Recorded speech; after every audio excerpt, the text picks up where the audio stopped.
Takshashila classes के online platform पर आप सभी का हार्दिक अभिनंदन। मैं सुनील शर्मा।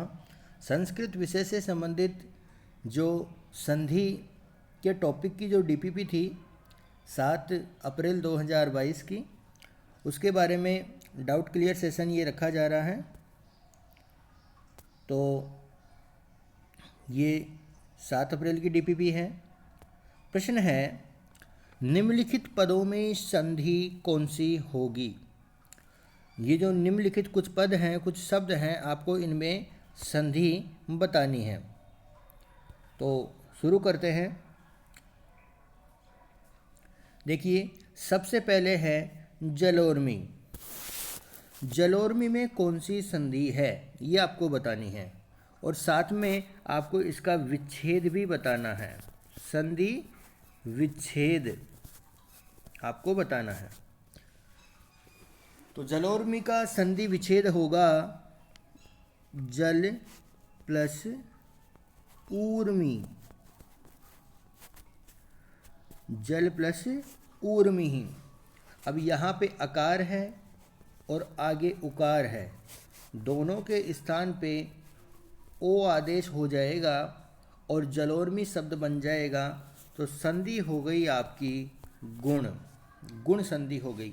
तो पहले वाले में कौन सी संधि होगी? गुण संधि होगी। दूसरा है वर्षर्तुहु। वर्षर्तु में कौन सी संधि है? तो वर्षर्तु में संधि आपको बतानी है। इसका विच्छेद होगा वर्षा प्लस ऋतुहु।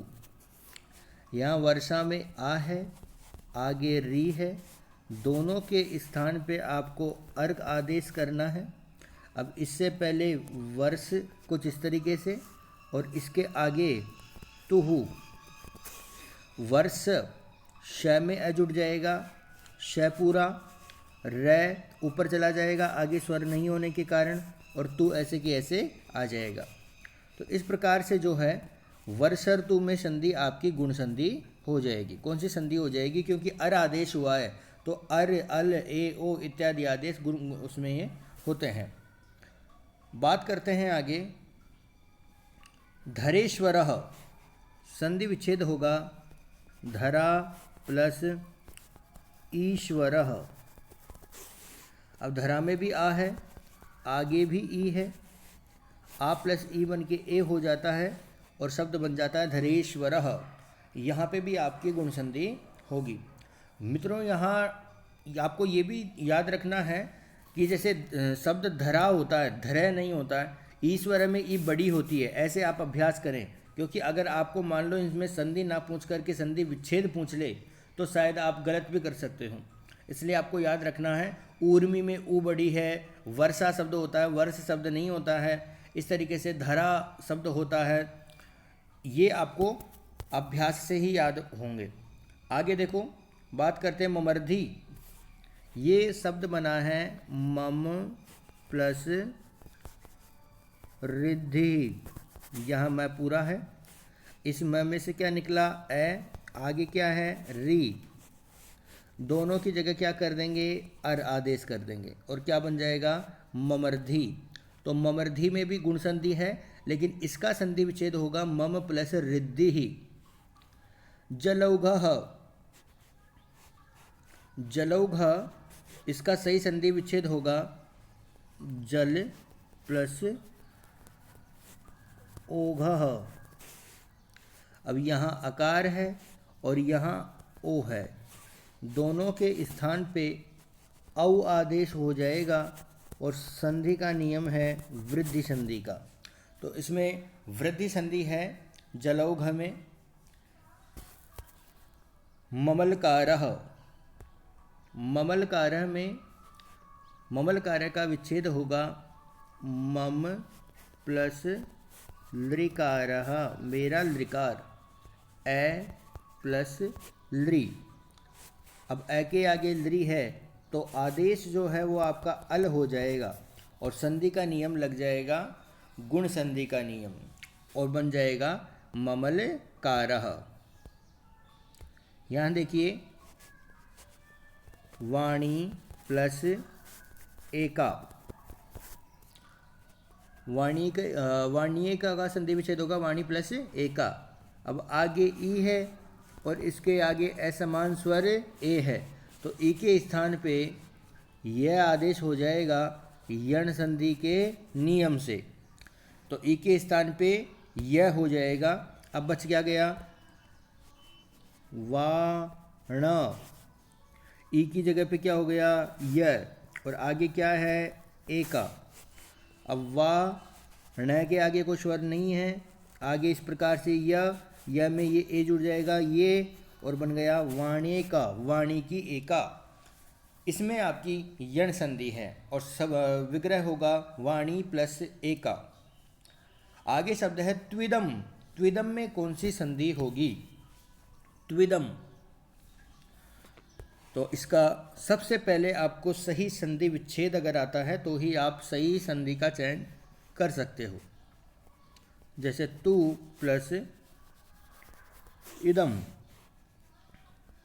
तू में से क्या निकला ऊ, आगे असमान स्वर ई, और आगे है दम। देखो उकार के आगे असमान स्वर होने पे ऊ के स्थान पे यण संधि के नियम से हो जाएगा वह। अब आगे वह हो गया तो आपको पता है पहले तय है, फिर वह है, फिर ई है और फिर दम है। तो तय के आगे स्वर नहीं है, वह के आगे ई स्वर है इस तरीके से, और आगे बच गया दम, तो बन गया त्विदम। और त्विदम में संधि है आपकी यण संधि। कौन सी संधि है, यण संधि। लाधारह, लाधारह, लाधार में कौन सी संधि है, तो इसका सही विग्रह होगा लृ प्लस आधार।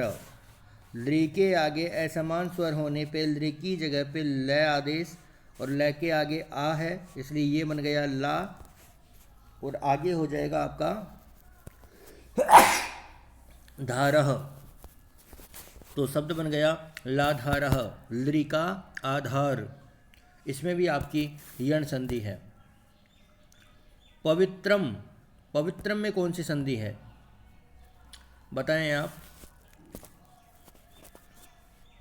विग्रह होगा पो प्लस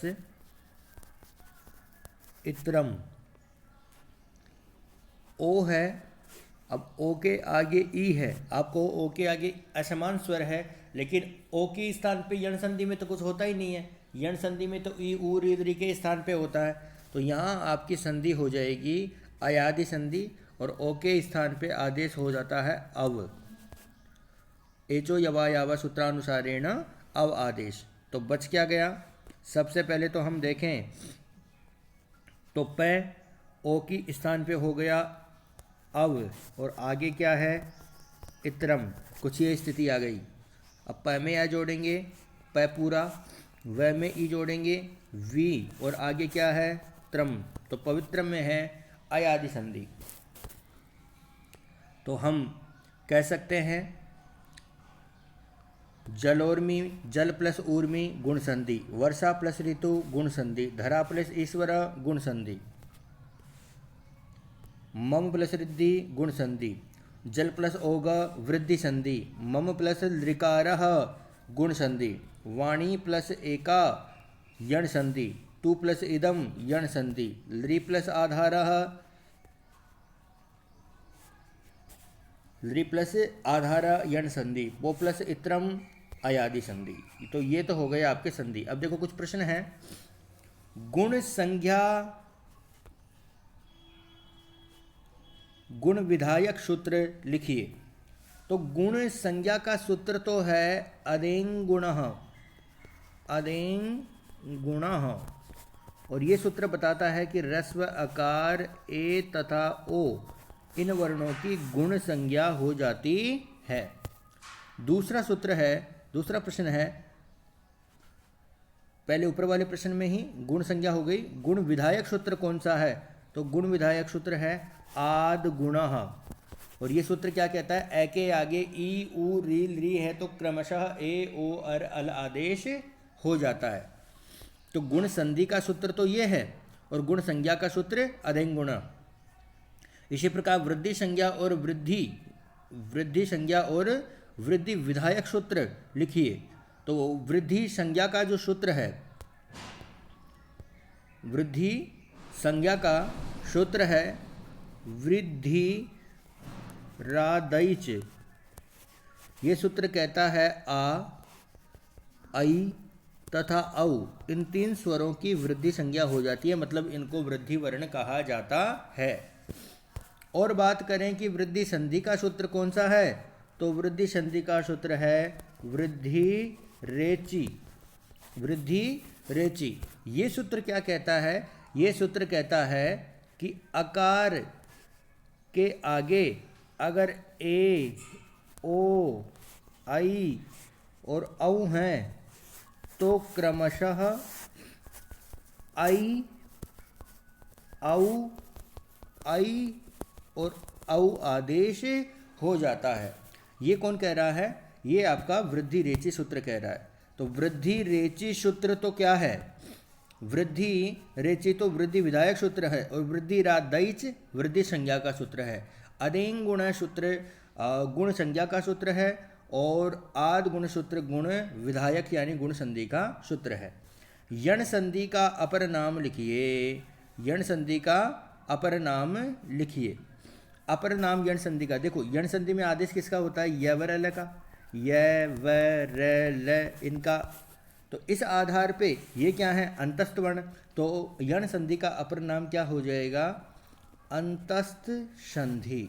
अंतस्थ संधि भी इसे कहा जा सकता है। समास में प्राप्त संधि का कार्य कैसे होता है, समास में प्राप्त संधि का कार्य होता है तो आपका आंसर होना चाहिए नित्य। एक पद में भी नित्य, समास में भी नित्य, उपसर्ग और धातु के मिलन में भी नित्य होता है, जबकि वाक्य में वक्ता की इच्छा पर निर्भर करता है कि वह संधि कार्य कर रहा है या नहीं कर रहा।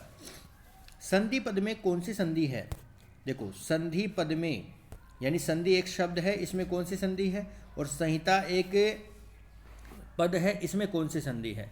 दोनों को हम विश्लेषण के द्वारा यहाँ समझ सकते हैं।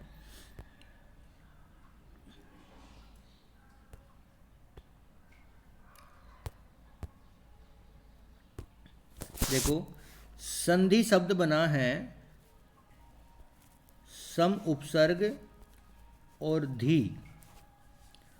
अब यहाँ पे अनुस्वार होकर के रूप बन जाता है संधि।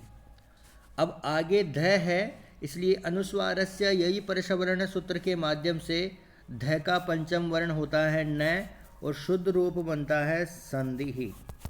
तो ये जो संधि शब्द पुल्लिंग का है, इसमें नकार आता है अंततः, अर्थात हम कह सकते हैं कि यहाँ पे अनुस्वार परसवर्ण संधि है। कौन सी संधि है, अनुस्वार परसवर्ण संधि है। जबकि बात करें हम संहिता की, तो सम प्लस हिता। अब यहाँ पे इस म के आगे स्वर है हकार, तो इसको केवल हम क्या कर रहे हैं, अनुस्वार कर रहे हैं, और क्या बना दिया, संहिता।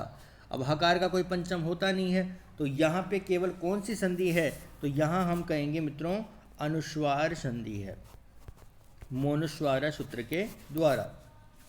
तो संहिता में तो केवल अनुस्वार संधि है, संहिता में तो केवल अनुस्वार संधि है।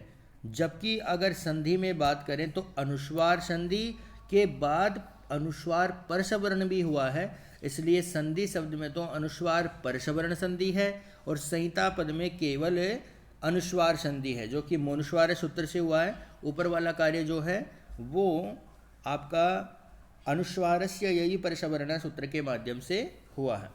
तो ये थे आज के कुछ प्रश्न।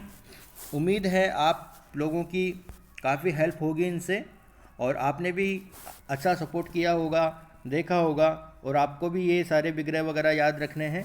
इस क्लास को मैं यहीं संपन्न करता हूँ। जयतु संस्कृतम जयतु भारतम। सभी से निवेदन है ज़्यादा से ज़्यादा इसको लाइक करें, शेयर करें और चैनल को सब्सक्राइब करें। जयतु संस्कृतम जयतु भारतम।